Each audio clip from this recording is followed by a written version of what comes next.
well, Player's Edge is back. A little bit of a mix-up here. We got Chris, we got Eddie C, and tonight we have Eddie Olczyk. How you doing, Eddie? I can't hear. You guys hear me? Yeah, I can hear you. I can't. Eddie, do you hear? Eddie Olczyk, do you hear me? No.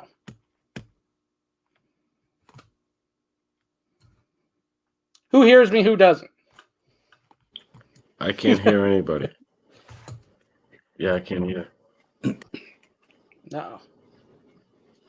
All right, can you hear everybody now or no? No, nobody can hear anybody, huh? Well, I don't know what the. I can't hear anybody. Rich, I can hear you. You can hear me. Eddie, you can't hear us. Eddie Olczyk can't hear us. Nope. No. Why not? Oh Lord. Man. So what do you want to do? Because you could hear us beforehand, right? All right, let's try something else. Let's see. He's not muted. It's interesting. So I'm gonna pop out and see what's going on. Shawn, can you text him and tell him to pop out and come back in? Yep. I can hear now. You can hear now? Yeah, I'm good. And how about you? Can you hear Eddie? Eddie, can you hear me? No. I just unplugged my ear pods. Can you text him, Shawn? Yep, I did.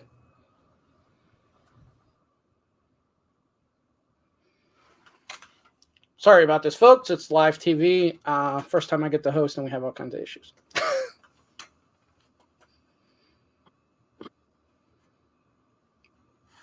All right, so how are you guys doing?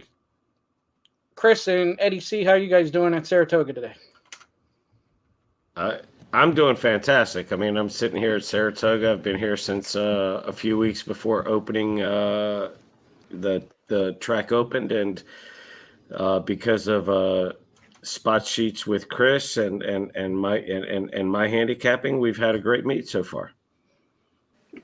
Eddie, all right, you hear us now? I got you. We're good. Perfect. Okay, so tonight our guest is Blackhawks legend, won the Stanley Cup with the Rangers, U.S. Hockey Hall of Fame, new color TV analyst for the Seattle Kraken, and he does a lot with horse racing as well. When you see the Derby and stuff, you always see Eddie Olczyk. How are you tonight, Eddie?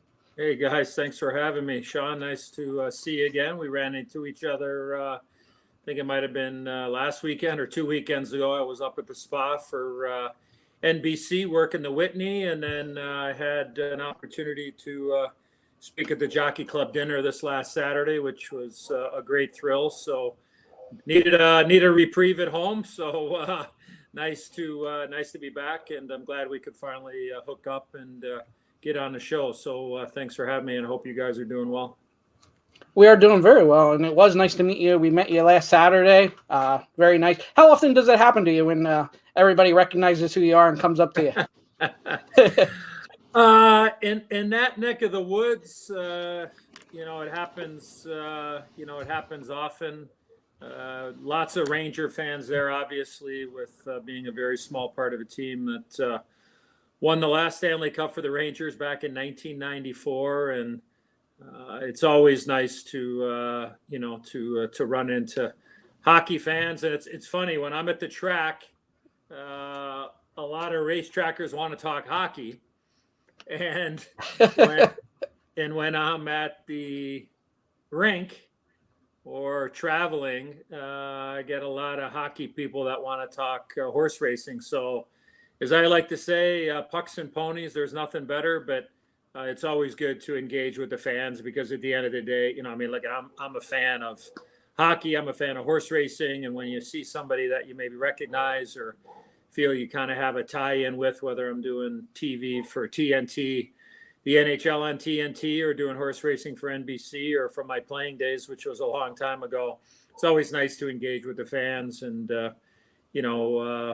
be able to say hello. And it happens when I obviously go into the city and in New York City and do games, but it almost seems like every time I'm in the state of New York or, around MSG, there isn't a Ranger fan that doesn't still continue to say thank you for 1994, which is, it's really hard to believe. I mean, all these years later, and to still have such an impact on so many people's lives, it's a great thrill. It's the greatest thrill I had professionally in my hockey career. And again, I was an extra forward. I didn't play a whole heck of a lot that season and then into the playoffs, but to have my name on what I think is the greatest trophy in all of professional sports was something that there aren't many things forever, but my name being on the Stanley Cup is certainly that, and I couldn't be more proud to be part of that team in New York back in '94. Awesome. And we're also joined by Chris at Horts Player X tonight. How are you doing, Chris? I am doing fantastic. I wanted to ask Eddie a couple questions because I've been a big fan of Eddie O for a while, and actually I think I discovered you on the NBC broadcast before I really knew that you were a hockey player. First question I got to ask Eddie is, when you had your day with the Stanley Cup, what did you do? Yeah. Well, Chris, every player, every person that is a part of the everyday goings on an NHL team. So I'm talking, players, coaches, trainers, front office staff, gets the opportunity to get the Stanley Cup for a period of time. And for me, it was, an opportunity for me to take it to where I would hang out, right? Like guys and staff people, do different things with it and have parties or whatever. But for me, on June the 30th of 1994, we went to the Meadowlands racetrack and had a private party during the harness meet was going on. And we were up in the Pegasus room, and it was just a couple of close buddies of mine. And we had a nice little dinner and a party. And then the next day, I had set it up with Belmont and the New York Racing Association that I would bring the Stanley Cup to Belmont Park on July the 1st of 1994. And we would let fans come in and make a donation to the Horsemen's Benevolent Fund, and they would get a chance to take a picture with the Stanley Cup. But before that, I got a chance to take a picture with Gopher Gin, who won the Derby in 1994, along with Nick Zito, and I met his son, Alex. And still to this day, anytime I see Nick, it always brings back some great memories. And so we put the Stanley Cup at the finish line at Belmont Park on, I think, their greatest attendance Friday ever in the history of Belmont Park. I think we had about 20,000 people there, and people got a chance to take pictures with the Stanley Cup, and I brought it into the Jocks room. And so that was kind of my 36 hours, Chris, with the Stanley Cup. And that picture actually I took with Gopher Gin and Nick Zito. That picture went, I know there was no social media back in 1994, and that's probably a good thing.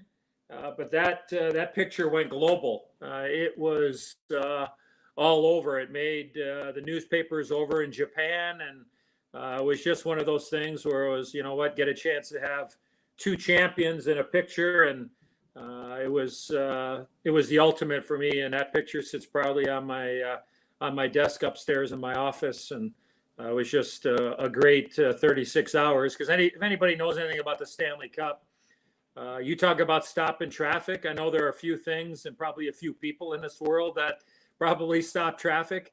I would include the Stanley Cup. That was a hell of a journey, and anytime I see it, it still brings that crazy feeling into my body that my name's on the Stanley Cup, and it made so many people happy, and that's what it's all about. It puts smiles on people's faces, and that's what we tried to do, and that's what I did for that day and a half I had the cup. It's awesome. That's awesome. So, hey, Eddie C, how you doing tonight? I'm doing great, Shawn. Appreciate it. Eddie O, if I could ask you a couple of questions before we get into talking about horse racing. Number one, a couple of things. You got to play with one of the greatest players ever in Marc Messier. Great leader, as tough as nails. If you could talk about him. I do want to talk about two other players, but talk about Mark Messier and, and what he meant to perhaps the team and maybe to you personally. Well, look, I played against him for many years prior, and there was a mystique about Mess all of those years, and rightfully so, Eddie. But I just think that, you know, with the experience and having won and been on those teams in Edmonton, there was just a confidence about him that we were not going to be denied. And going into that season in 93, 94, we were the favorites. We were the team to beat. And, you know, look at whether you're 2-5 in the Travers or you're, 3-5 in the Breeders' Cup Classic. I mean, there's pressure with that, and no different than when you're the favorite to start the season. We just saw this last year in the Stanley Cup playoffs with the Colorado Avalanche. They were the team to beat, and they ended up pulling it off. So it is not easy to be a favorite or front runner, but I think the experience that Mess had, the accountability that he had for everybody inside that dressing room, I think there is something for peer pressure and understanding the greatness, but I think he really appreciated all types of players. I think he knew how important, obviously, guys like Brian Leach and Adam Graves and Mike Richter, Alexei Kovalev were on our team, but he also knew about the extra players like myself and Mike Hartman and Mike Hudson, Joey Kosher. I could go on and on. So I think, when you have such a world-class player that understands every part of the team and how important those guys are, that's how you build camaraderie and you have a trust. And he was much better to play with, that's for sure, than play against. For sure.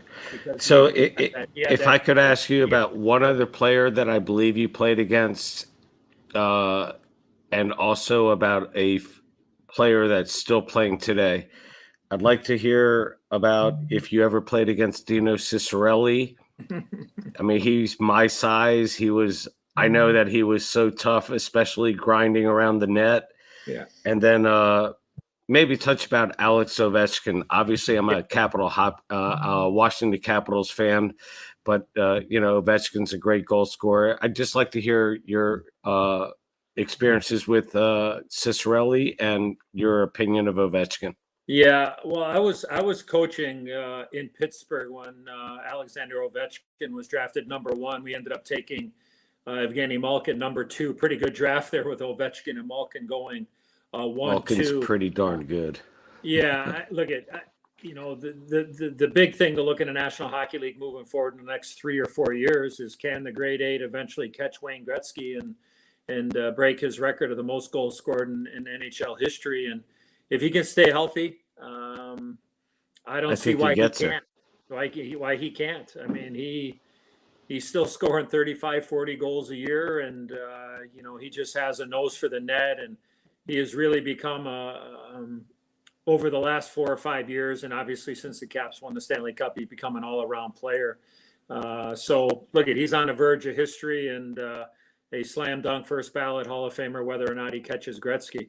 As far as Dino Ciccarelli, he could play in any era, Eddie. He would go to the front of the net, he didn't care how big or how tough or what the score was. He would go to the front of the net and battle. And I know here in Chicago, he was a real popular player for a lot of reasons. But the fans love to hate him. And I think that when you get the respect of the fans, because you are a goal scorer and you are a pain in the backside of a lot of players, fans see it. So he had an unbelievable career. I mean, you're right. He wasn't a big guy, but he was tough. He put his plums on the table every night, and it didn't matter who he was going up against. He was going to go to the net and score goals. And he was a tremendous player for many, many years in the National Hockey League. That's great. All right, Shawn, so you go ahead now. All right, we got one more hockey question, and then we'll go to horse racing. Rich is our producer tonight. He wants to know, what's your favorite hockey movie, and is it Slapshot?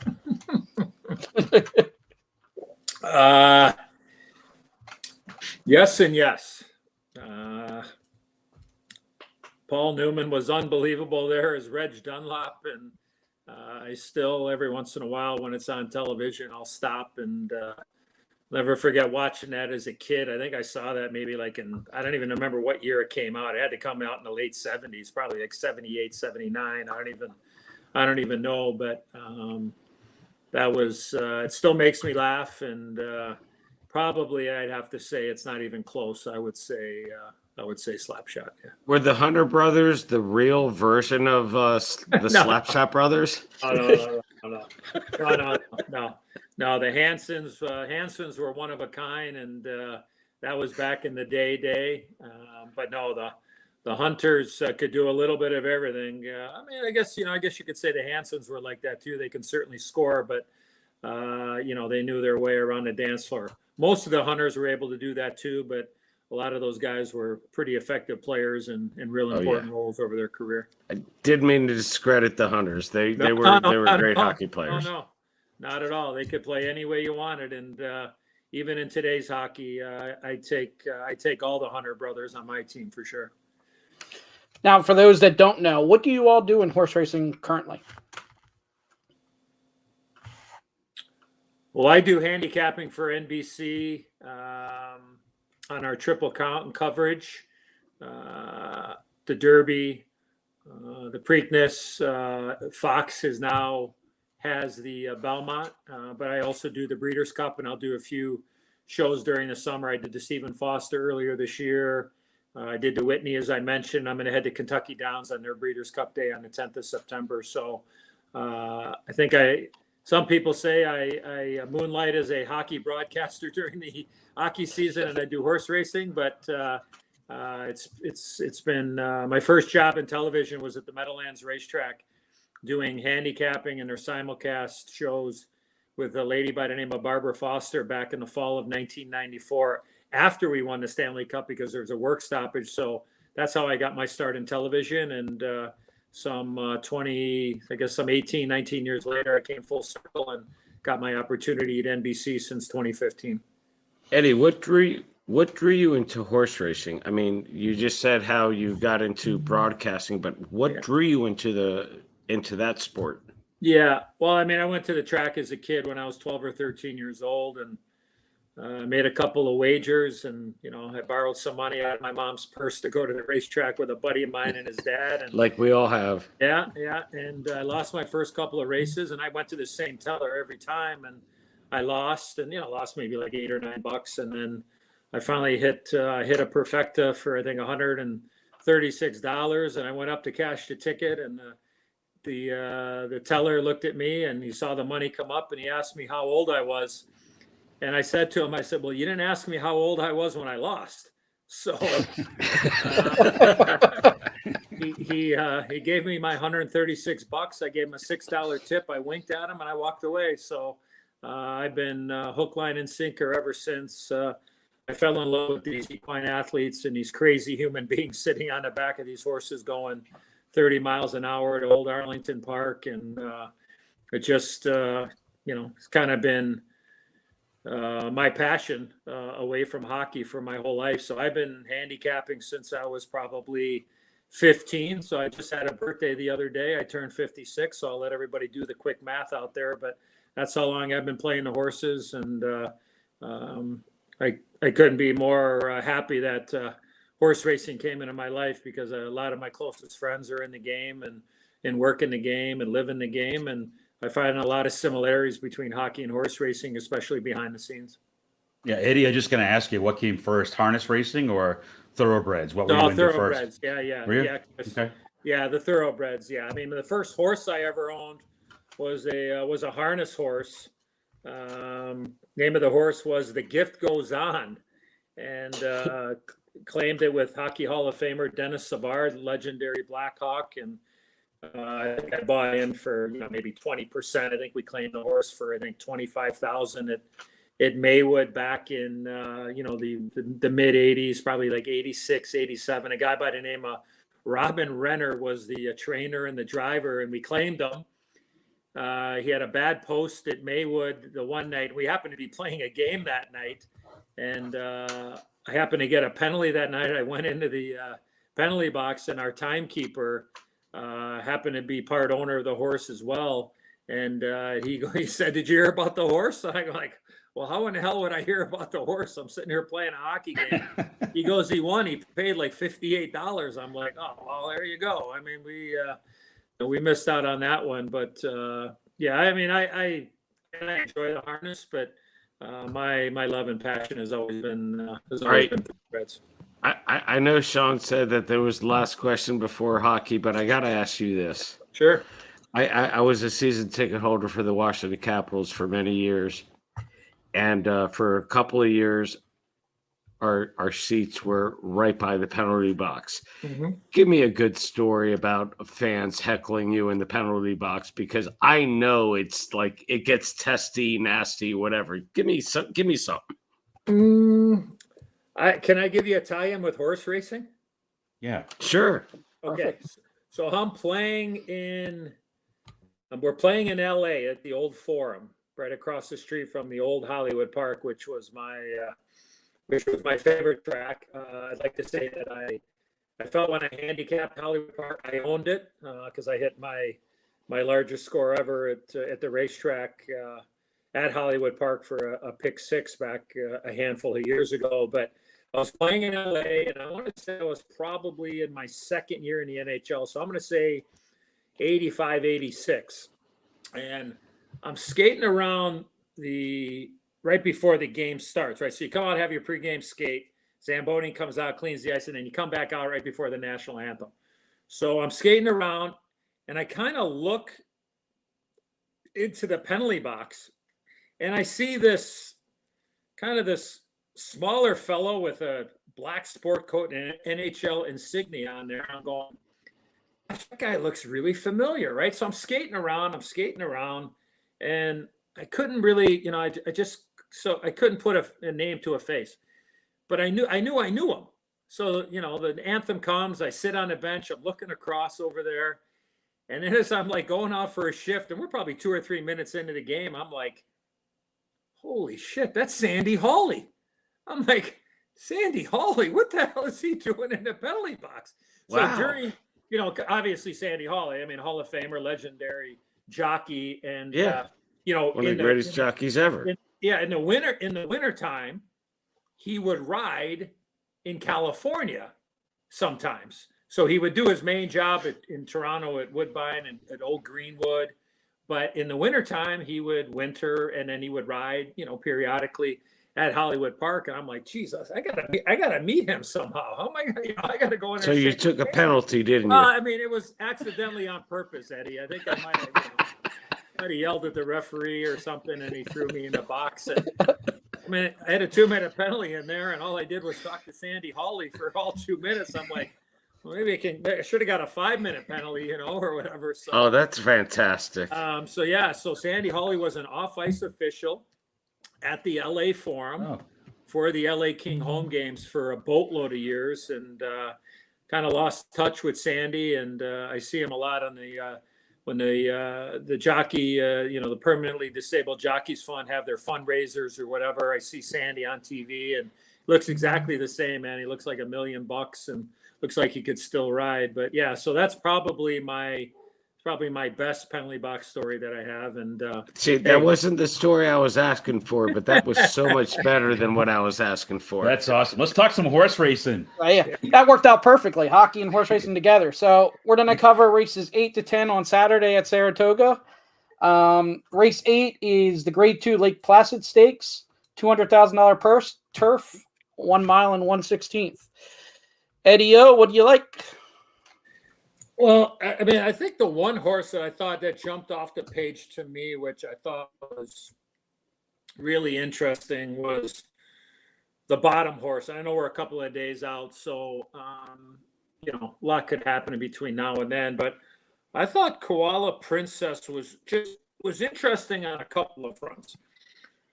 I mean, this horse was the favorite. Just taking my horse in the Breeders' Cup Juvenile, right? And didn't have the greatest post position, didn't exactly have the greatest, greatest trip. Bobby Flay ends up winning that with Pizza Bianco.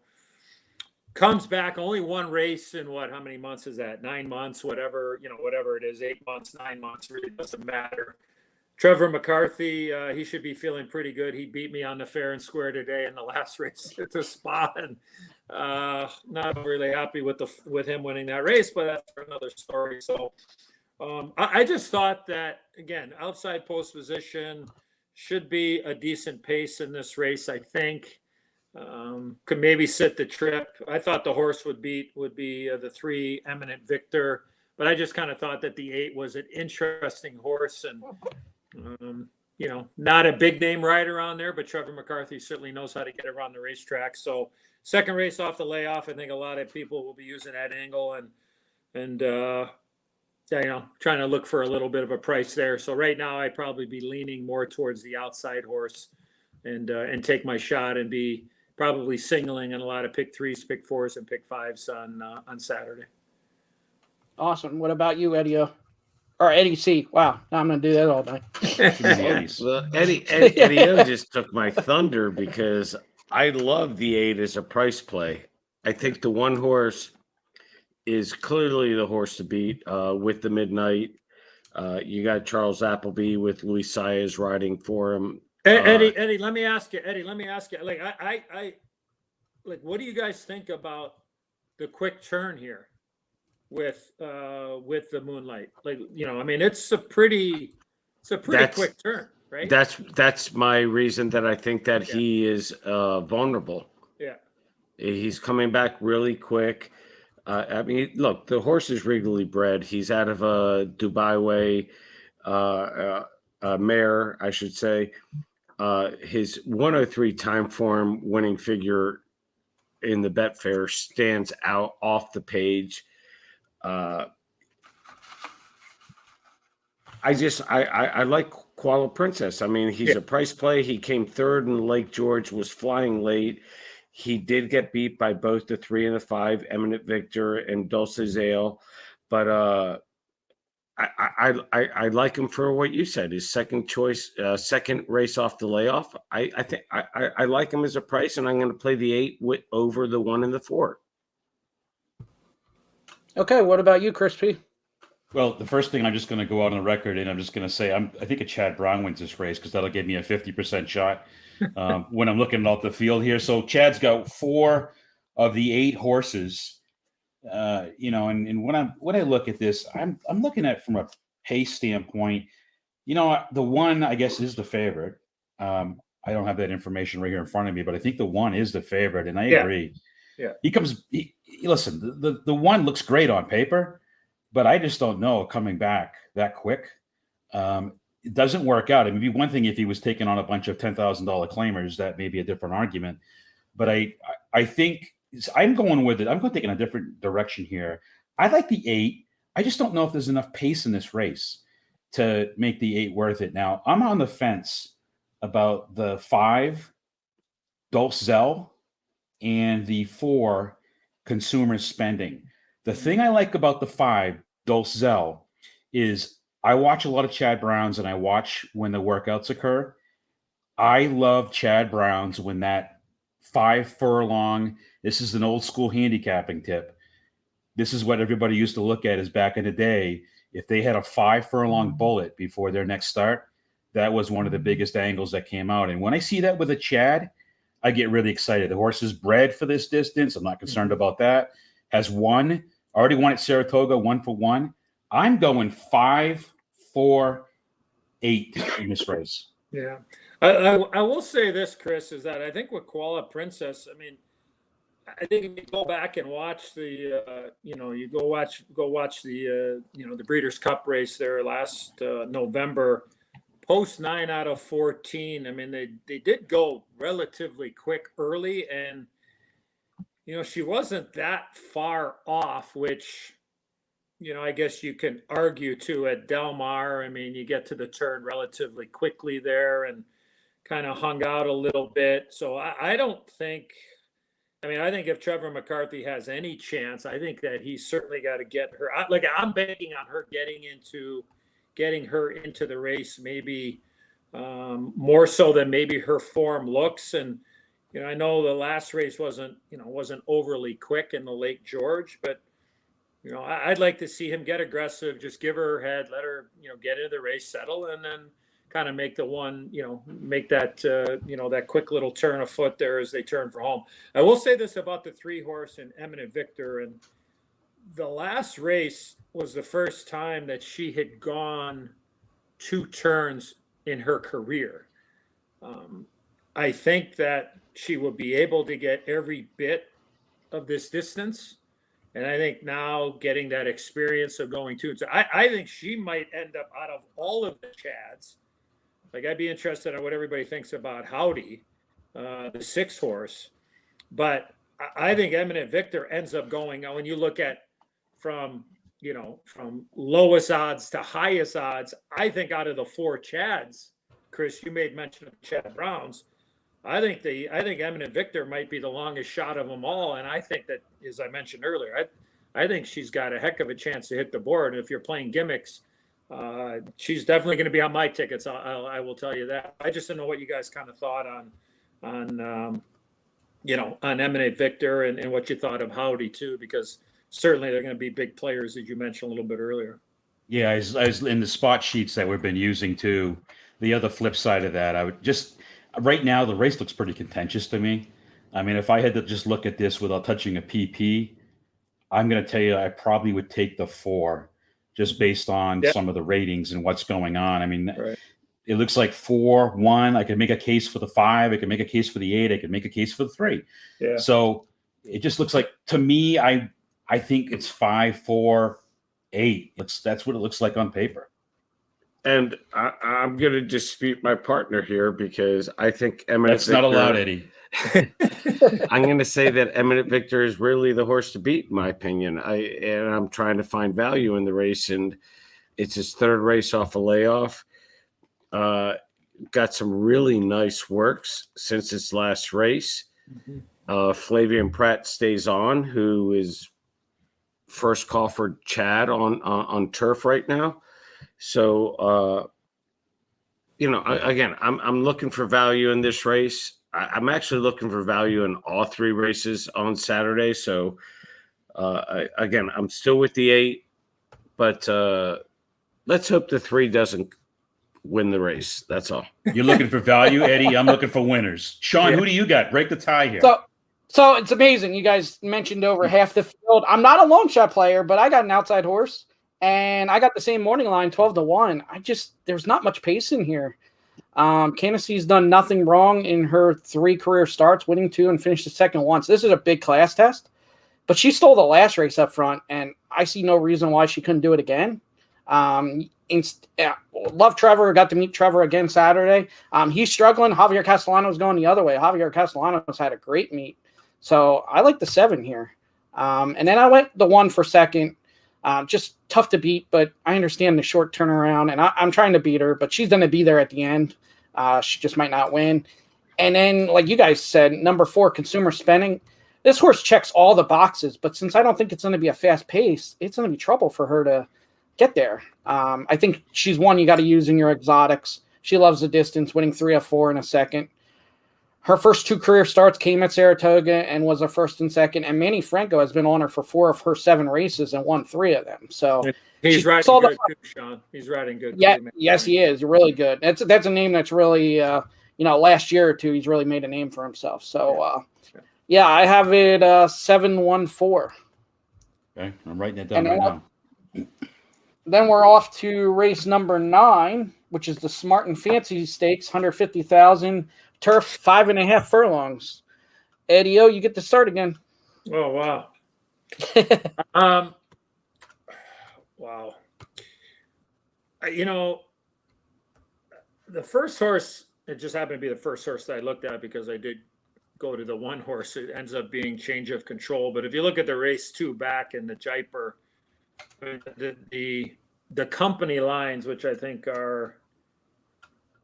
for the most part, I think they're used the right way when it comes to handicapping. But I think sometimes when they just happen to stick right out at you, and the names that pop off, and then recency of what has happened, right? Like if you go back on June 11th at Belmont, Casa Creed, I think, just happened to win this last weekend, grade 1, going 2 turn, going a mile for the first time and winning.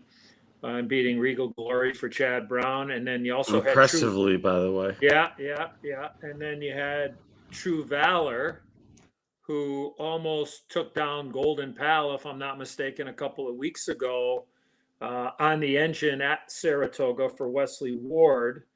I thought that the one once as we all handicap different ways, and you watch and you look and you absorb and try to see where the class is and what kind of a pace you think it's going to be. Look at a machine when it comes to hitting the board, right? 25 times out of 37 races, finishing first, second, or third with 10 wins in there. But I just think the company lines there, she really stood out. Now, I'm going to use her because I think you have to, because I think that race 2 back is certainly, you can't get any more alive than that in an open grade 1 against, the males, and she ends up only finishing 3rd now, or finishing 4th, beating 3 lengths. She did come from inside, which, post position 1 wasn't exactly advantageous. Then she goes to Colonial and wins there very impressively at $1.40 to 1. I would have said that was probably a gift, to be honest with you, after seeing the running lines prior to that. But I think, I would assume, I don't know what you guys think. Maybe we can go around the table real quick before I give my pick of the race. Do you think that she will be the favorite? And what kind of number do you think that she would be? I'm going to say she goes off at 2 to 1. Well, what do you think, Eddie C? I don't disagree with that at all, because I mean, I like a different horse that I believe is going to go off at 5 to 1, but well-deserved favorite. I think it's run against some of the better company out there. So 2 to 1 sounds like a good number. Yeah. What about you, Chris? Yeah, no, this race to me, when I'm looking at it on paper, this is like capital C contentious, because I just don't see a standout here, and I don't know who's 2 to 1, who's 3 to 1. But I'm going to tell you right now that unless a horse is like 8 to 1 that I like on top, I'm not playing this race. Mm-hmm. There you go. I think it's probably going to go off around the morning line, maybe 3 to 1. Really? 3 to 1, 7 to 2, 4 to 1. Yeah, I think, like Chris, this race is really wide open. Also, you got, if you put a top name jockey and maybe a more well-known trainer, maybe you get those odds you're talking about. But I think since they're lower, Michelle's 1 for 1. So yeah. Can't get much better than that. Yeah, congrats to her on that big one. Yeah, right, exactly. I guess I would say this, Chris, I'm with you. Is I would look at this and say, if the morning line is the true odds on Saturday, it's 7 to 2. I'm making a large win bet on the 1.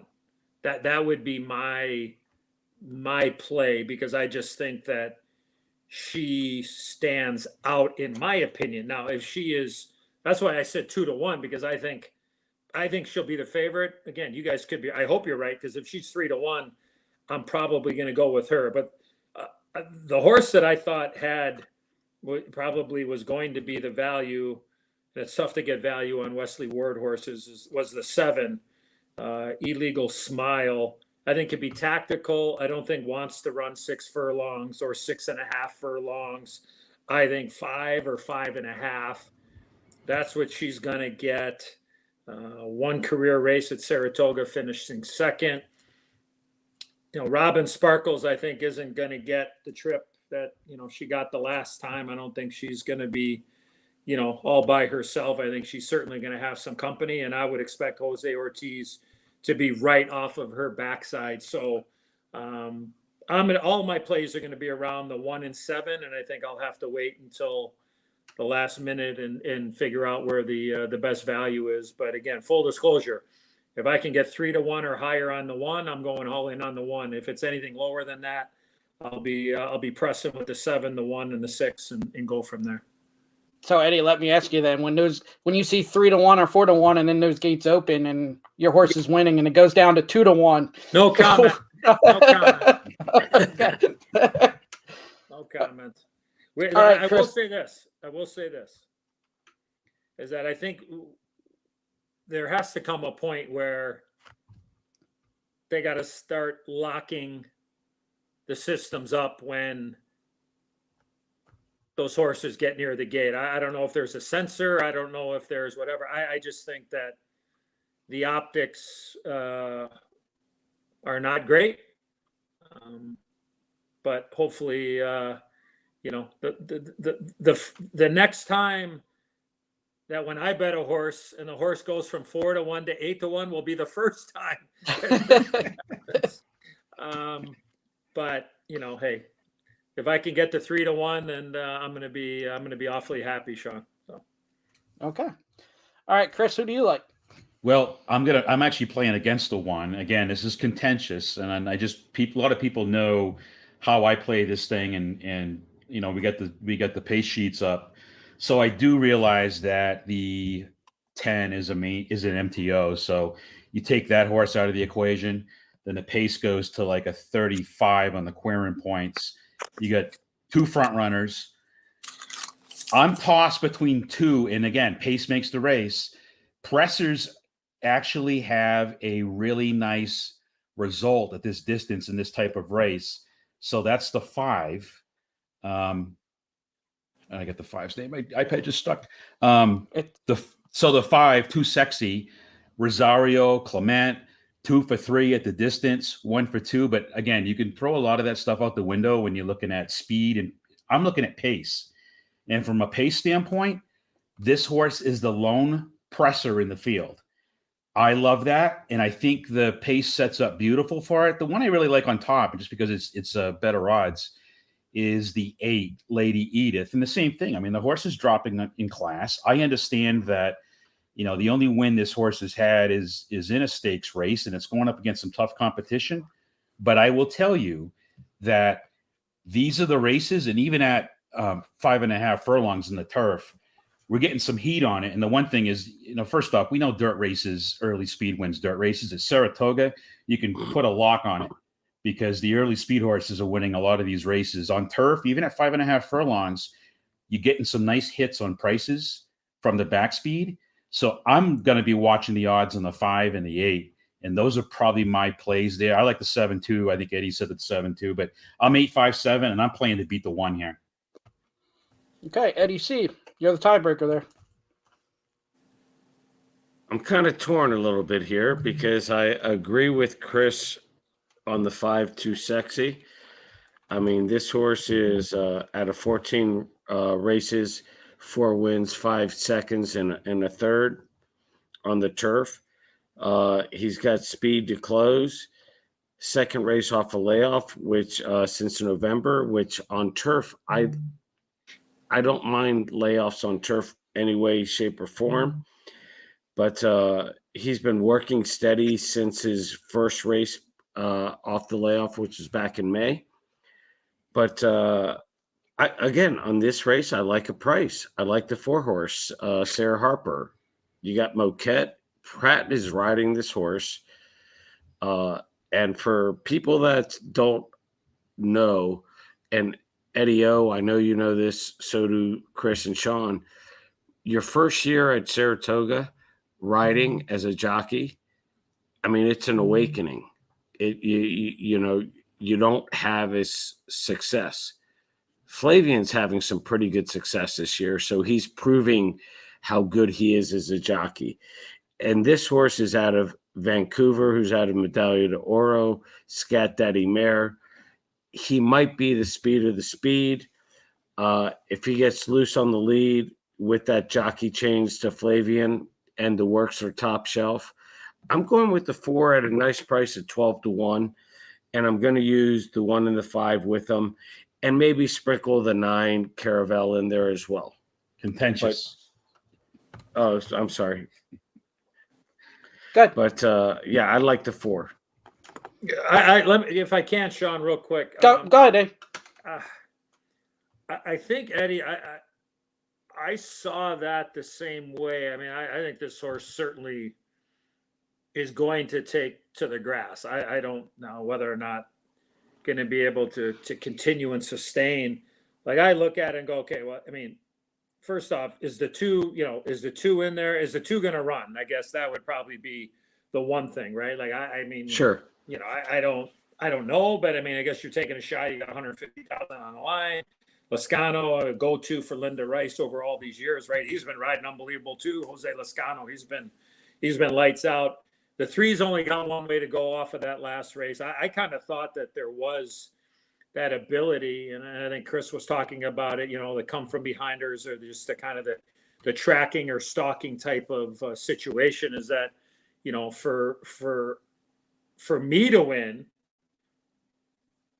I think that going to need a speed duel, obviously. Now, the 7, again, depends on what the odds are. I know I'm kind of talking on both sides here, but I think both the 1 and the 7 can sit in behind the 4 and the 3, and I would assume the 2 is going to be a little bit of pressure there. But again, first time on grass, who really knows? But, it'll be interesting to see. Again, break is everything, speed aspect of it. I think they're going to be a little bit more.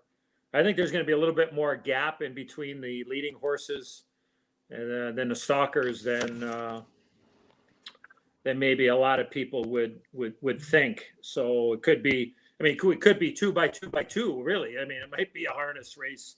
Maybe for the first half a mile, but it'll be really interesting with the pace. Eddie, I got to ask you. Would you assume Sarah Harper would be, as her running lines are, is that she's going to run that same way on the grass and be forwardly placed and try to win it that way instead of, trying to sit off a Robin Sparkles if we all indeed think that that's the horse that's going to be probably on the lead? Well, I look at the breeding of the horse, and the horse has shown speed, being out of Vancouver, who's out of Medaglia d'Oro, out of a Scat Daddy mare. The horse is bred to run basically on any surface, but it's bred to run on the turf.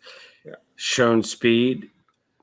I think Flavian's going to go to the front and hopefully clears, because at 12-1 in the morning line, that's what I look for every now and then. So we'll see what happens. But hey, Rich, can you do me a favor and put up the pace visual again for this race? I don't know if you can zoom into the early box, but Ed Olczyk just said something that actually struck a chord with me. I was looking at the early pace. Is there a way to blow that up on the early speed on the right-hand side? Maybe not. But if you look at it here, actually, you just said 2 by 2 by 2. Yeah.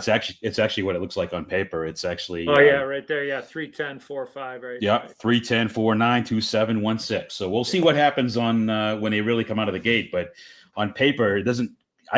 Haven't seen many races show up. Chris, what do you think? I know what the paper like. What do you think that's possible?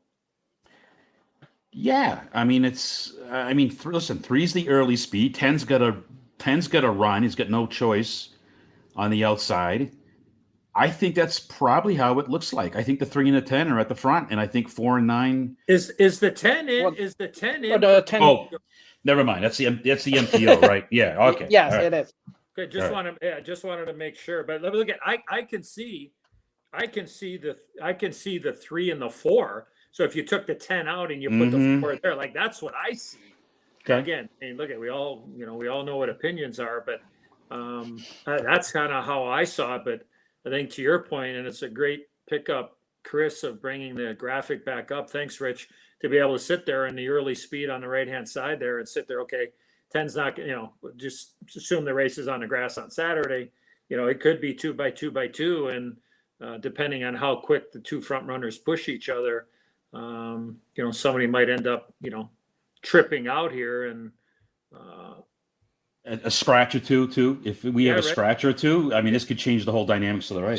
So Eddie, let me ask you a quick question, because I've said this on a separate podcast with Chris that we run, and I've said it on this one as well. Layoffs on dirt do make me take cautions.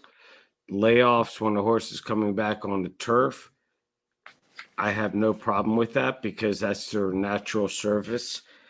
And when you're looking at this 4 horse who's never run on the turf, but it's bred for the turf. Yeah. And if you look at the workouts that it's having, I mean, you can go back to middle of June. He's I don't look at the bullet number. I look at the times. The times, I mean, this last workout was 35 flat. You know, I think this horse is primed to run something. Whether it lasts, I don't know. Yeah, no, I think he is. He's lathered up. I like to use that terminology. She's all lathered up, I guess I should say. I mean, I'd be shocked if Sarah Harper and Robin Sparkles. I don't know if you guys have a Robin or Sarah in your life, but those two are going to be front and center. And you know, I think there's a hell of a chance of a speed duel. And again, if I have any chance, I'm hoping and praying and snapping for a meltdown, and hopefully, you know, the 7 or the 1 can pick up the pieces. So it's a hell of a race. I mean, really, like we sat here and talked about 18, 19 minutes on this race, and you know, you can make a case probably for, you know, you could probably go 4 deep and still be wrong, really. I mean, so now we're going to go to the race that well, you could. I got one other note on the 4, and then I'll give my picks real quick. Rich passes on the trainer of the 4, Ron Maquette, is 1 for 30 first time on the grass with his horses. So there's a concern there as well. All right. There you go. Thank Rich for putting me in my place. All right, so Eddie, real quick, Eddie, look at I was told as a hockey player for 16 years in the NHL, and then betting horses, is that the next time that a horse knows what his odds are, that will be the first. So I don't think Sarah Harper really gives a shit what her odds are. As far and as fast as she can. And, thank you for that, Eddie. To get to the wire Appreciate first, it. right? Yeah. So all right. Okay, so I went back and forth on this race as well, and I looked at number 9, Carvel, and then I was like, this is another speed horse, but I really think the outside post gives Luis Saez options here, and I trust Luis Saez. I mean, why not?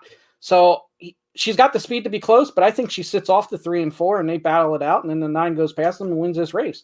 You got to throw out that last race. She broke slow from the rail, was just in a bad position the whole race, wasn't good. She's won 6 of her 13 races in her career on the turf. And then I did go number 3, Robin Sparkle, second. I was concerned that if the 4 didn't take to the turf and didn't break, the 3 gets loose. I think the 3 is your next horse that has a shot to win here. Has won 3 of the 6 at the distance and 2 of 4 at Saratoga. Won 7 of 12 career turf races and only finished outside the trifecta in 1 of those. So she's always there. And in third place, even when I'm getting a third here, it was still tough. I went number 6, Miss J. McKay. Another one had a really bad race last time. Had to steady twice last race in the Grade 3 Caris and still finished 4th, only a length behind the winner, Robin Sparkles. There's enough pace in here to really set it up for a horse like her if she avoids the trouble. She likes the distance, and she's run good so far at Saratoga in the couple races she ran there. So now we're on to the quick question. Go ahead. So Tyler has ridden this horse the last 3 races, and now you have Luis Saez on there. Is that a positive or negative in your mind? That's a positive for me, especially a horse with speed. I'll take Luis Saez almost every day over almost everybody. Yeah, but this horse, do you believe that this horse can run with the speed of this race, or is he? No, she's gonna sit outside of those 2, or at least Robin Sparkles. But I think she'll be in a good spot here.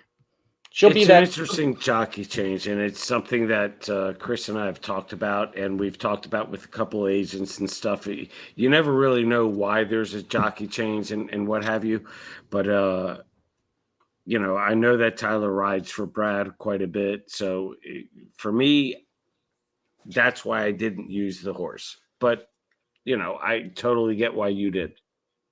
Yeah, it was one of those I almost threw out because of the other speed. But that outside post, when you have a speed horse, and when you have a speed horse, and if she isn't going to get the lead, you want her to be on the outside, not the inside, in my opinion. So I like the outside post in the 5.5 furlongs here. Then we're on to the big race, and probably the one that's probably the least debatable on who's going to win. The Grade 1 Alabama Stakes, dirt 1 1/4 for fillies 3 years old. Eddie O, you get to start again. I'm still trying to figure out why Luis Saez tried to look Nest right in the eye in the in the coaching club back on the 23rd. I think Secret Oath is, come from off the pace. Whatever happens in front, let her run her race, and I think they probably learned their lesson. And I love Arrogate. I probably love Arrogate because I had one of my biggest win wagers on Arrogate and the Travers a couple of years ago, and I can't believe we got just shy of 14-1. But that's for another story as well. Look, I would love, and again, we don't know what's going to happen. I actually made a future bet on Ness for the Breeders' Cup Classic because I just think that and I know Flightline is Flightline. I get it, and with Todd and life is good in his barn or whatever, but I'm going to pick her on Saturday, which is obviously not really breaking news, but I would love to see her go to the Breeders' Cup Classic. I really would.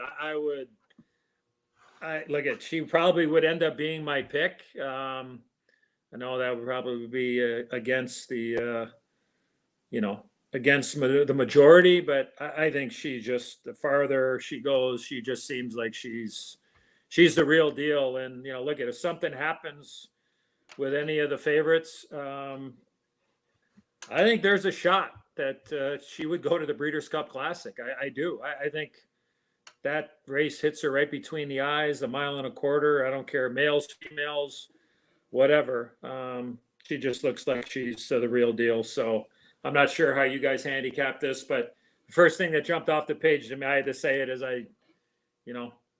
doesn't happen very often in horse racing where people question trainers' moves or jockeys' moves, but I was really kind of, again, I don't know if that was orders from D. Wayne to say, do not get too far away from Nest. Maybe it was, but I think if Secret Oath has any chance, she's got to come from way off the pace. But I think Nest is certainly the filly to beat in there. But that's not, if I could get 2 to 5, I'll sign up right now and turn my 50 into 70 and say thank you.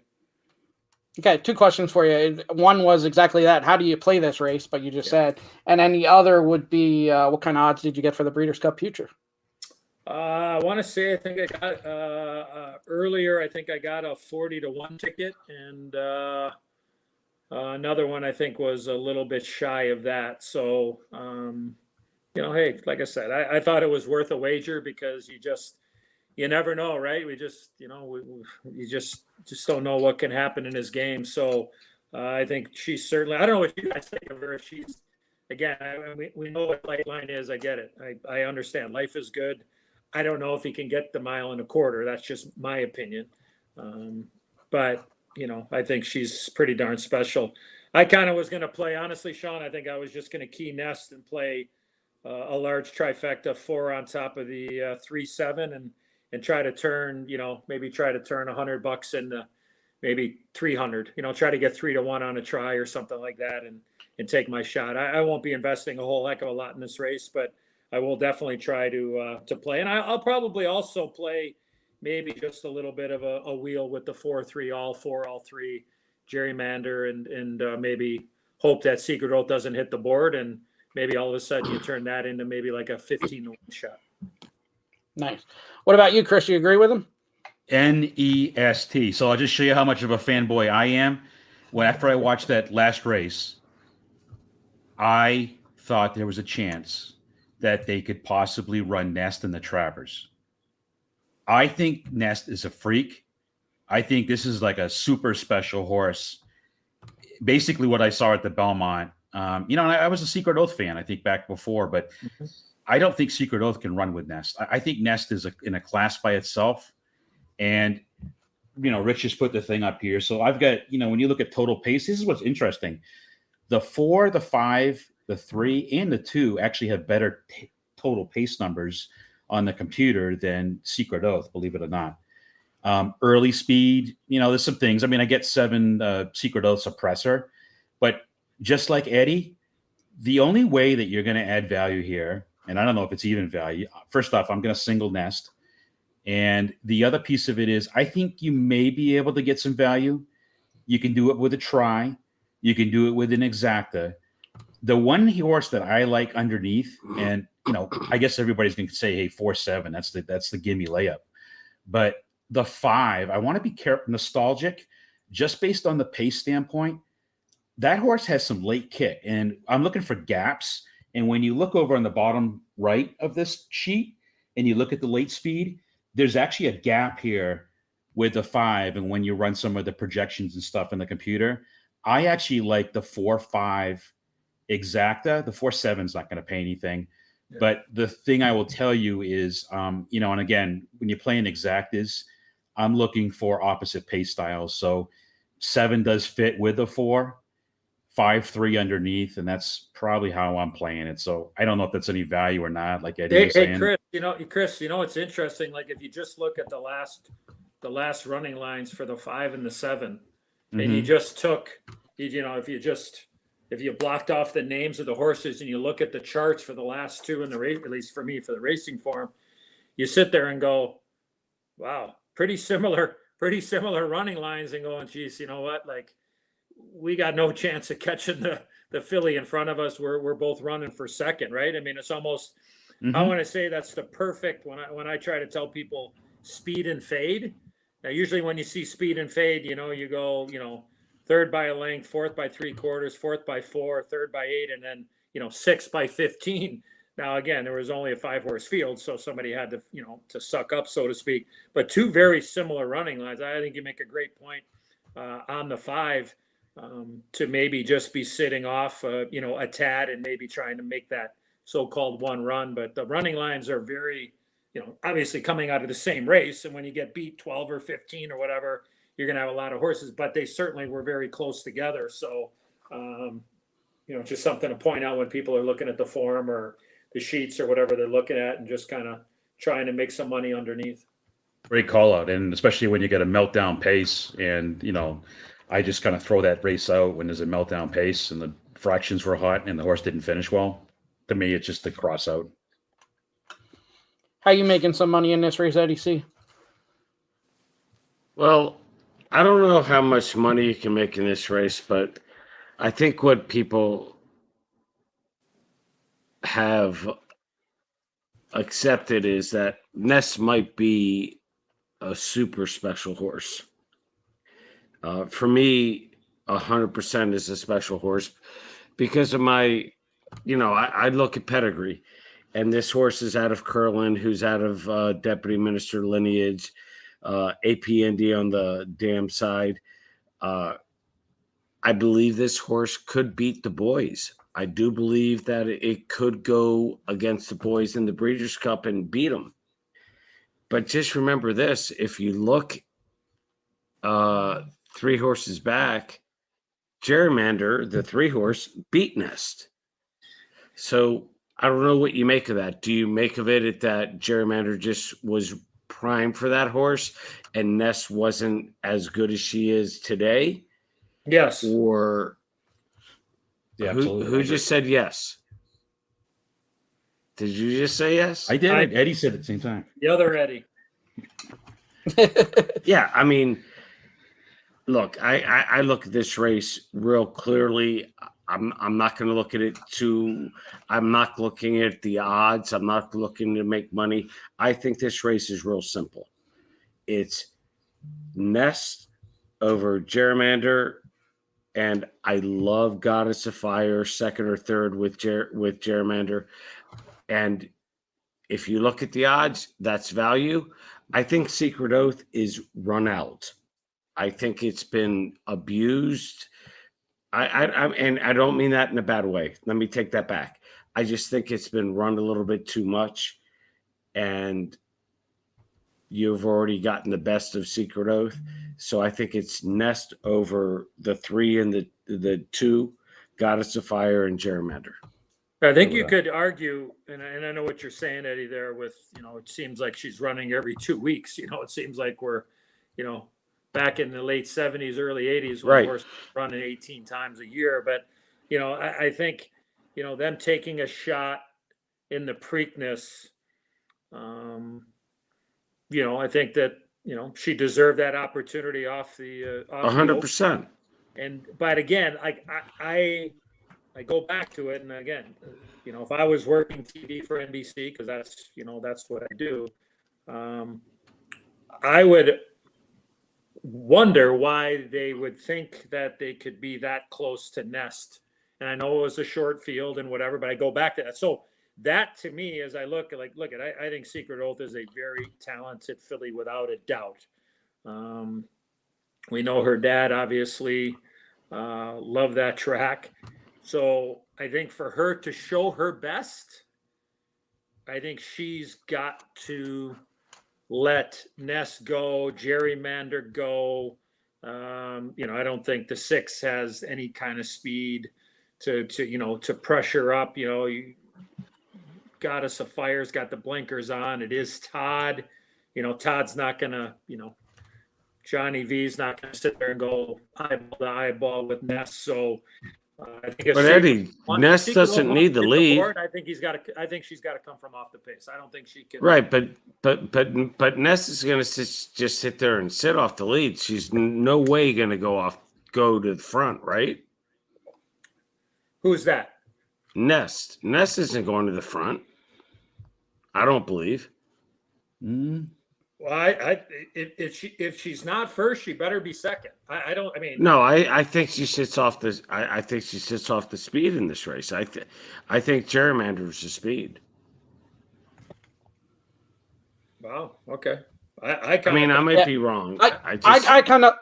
I kind of looked at it that way too. That Ness doesn't need the lead. I mean, she could go for it. She has the speed to do it. But I think gerrymander needs the lead, and I also think she's keen if she has any kind of shots in a try for it. But she's just cheap speed, so either she'll get it and they'll leave her go and she'll fade. But I kind of see it that way too. But Ness can obviously, if Ness wants to get the lead, if they want to get the lead with Ness, they can do it. I just don't think that's the play for them. Well, I think I would be surprised if Nest is not. How do I want to say this? You make a great point with gerrymander. First time going around 2 turns, probably going to be pretty jacked up. Inside on Nest, right? I mean, might be forced to shove off a little bit. I guess I could be talked into 3-4, but I think if it's 3-4, it's probably 3-4 is got to be 4-3. It's got to be 4-3. Yeah. So I'll tell you why Secret Oath is going to win this race, because I'm a big Secret Oath. Oh, here we go. Dropping bombs. I'm actually picking Secret Oath. I picked Secret Oath in the Preakness. I picked her in the coaching club, and I got to tell you, after watching the coaching club, she looks like the horse that's her best days are behind her. I know Dwayne's saying she's training really well now. So I am picking Nest, but since I've jumped off the Secret Oath bandwagon, as horse players, what happens here. So I got Nest and I got gerrymander for second only because of what we were talking about. I think gerrymander does get the lead. I could see it being 4-3 or 3-4 all the way around. And gerrymander is the horse that's improving, while Secret Oath, I feel like, it's backtracking a little bit here. I did use Secret Oath third, and I agree with you, Eddie O. They got to take Secret Oath back. She should not be that close. But the issue is, we've already kind of talked about, there's not much pace in here. So I feel like that's another thing going to be against Secret Oath here. But she's got to drop back and make her one good run like she always does. Yeah. So I got 4-3-7. I feel like you got to do kind of what you said, Eddie. Both Eddies. You got. I got like 4 in front of 3-7, and then you got to try to get 2, 5, or 6 for third to try to make money here. We'll see. All right. Anybody else got anything else for Saturday? Go ahead. Eddie, can I ask you a couple other hockey questions before you go? Sure. All right. So I used to play a lot of golf with Darren Veach. Did you ever play with Veacher in Toronto? Yeah. Veacher. Yeah. What a great guy. Yeah. Awesome. And he was like one of the nicest guys. But I got to ask you. Right-handed defenseman in the NHL for, I'm going to say he probably played probably 11 or 12 years in the show. Played for the Caps, played for the Leafs. Yeah. I'm trying to think, did he go to Detroit for a period of time? Well, he got drafted by the Leafs, I think, and then he went to the Caps, and then I think he went to Detroit. I believe so. Right. Yeah. Good man. All right, but I got to ask you. one of my favorite players ever, and there's a video of this where he said, "You don't want to fight me right now." Who? Craig Berube? Scott Stevens. Yeah. You got to give me a story on Scott Stevens. I've said this. Many a times. He was the toughest. He was the toughest player that I ever played against. So I played from '84 to 2000. Early in his day, Scott Stevens, he had a few screws loose. And when you play against guys that have screws loose, you know where they are all the time. But he was talented, though. Oh, no. But when he was young, he was looking to knock you in the next week. He was tough as nails. A legendary broadcaster and executive in the NHL, a guy by the name of Dale Talon, who helped build the Chicago Blackhawks and was in Florida for a period of time, working for Vinny Viola and Teresa Viola. He mentioned a player. He said that guy out on the ice is stronger than a garlic milkshake. And I don't know if anybody's ever had a garlic milkshake before, but Scott Stevens was as tough and as hard. And I mean, he was a terrific player for many, many years. When he got to the Devils, he became more of a stay-at-home defenseman. But I said, he would look to hurt you. Hurt you in a good way. I mean, you get hurt in a good way. I don't think you just play clean and hard. Yeah, I wouldn't even go clean either, Eddie. Though I wouldn't say clean. But he would put a hurting on you. Like early in his career, he could go sideways. So to me, I don't think there's any doubt. Now look at it, when you talk about, fighting and taking punches or whatever, he could do that too. But I would say he was the toughest guy that I played against in my career. Yeah. Rod Langley was before your time, right? No, I played against Hot Rod. I played against him. Yeah. How good was he? Yeah. I mean, he was all 6'12", and he could have put a hurting on you, and just. But as a defenseman, he had stick. He could played in Montreal and in Washington. Yeah, couple of old caps there. Eddie, just wanted to say it was a pleasure handicapping with you. I look up to you, and I always enjoy watching you on NBC. And thank you for taking the time with us tonight. Thank you. Yeah. Shawn, thanks for re-engaging you and Rich last week at Saratoga. I'm sorry I couldn't fulfill there the right before Derby, but with my new schedule and travel, it just didn't work out. But I'm glad we got an opportunity, and hopefully all the people joining in learned something, laughed a little bit. There's nothing wrong with learning and laughing every once in a while, considering the real world we're all living in. So I appreciate you guys having me, and best of luck. And hopefully we can make a little bit of money for everybody, and hopefully we can do it again. So I appreciate you guys having me on. Thank you. Absolutely, Eddie. We appreciate meeting you Saturday, and this interview was tremendously tremendous. And that's by our producer, Rich. There we go. Tremendously tremendous. Feel better, Rich. Feel better. Yeah, we thank you, Eddie. Thanks, Chris, for stepping in. Thanks, Eddie C, for stepping in. And thanks, Rich, for producing even under the weather. And if we can do this all in, no matter what you're doing today or tomorrow, we hope it ends in the winner's circle. Good night.